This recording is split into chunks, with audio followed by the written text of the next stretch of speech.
আপনারা দেখছেন যে আজকের যে মিষ্টি খাওয়া দাওয়া, সেই মিষ্টি উৎস জনতা মিষ্টি খাচ্ছেন এই 6 নম্বর ওয়ার্ডের নাটোর সদর 3 নং দিঘাবতী ইউনিয়নে।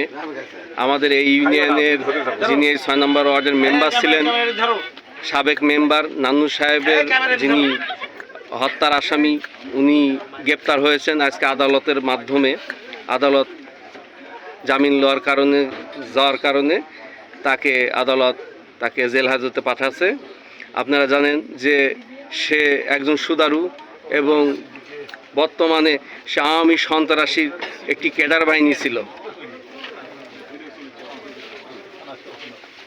সেই ক্যাডারের আজকে আরও যারা এই মামলার আসামি আছে তাদেরকে, যারা এই মামলার যারা আসামি আছে, এখানকার জনগণ বলতেছে তাদেরকে গ্রেপ্তার করতে হবে এবং অবিলম্বে, এবং এই গ্রেপ্তারের মধ্য দিয়ে নান্নুর যে আত্মা শান্তি পাবে।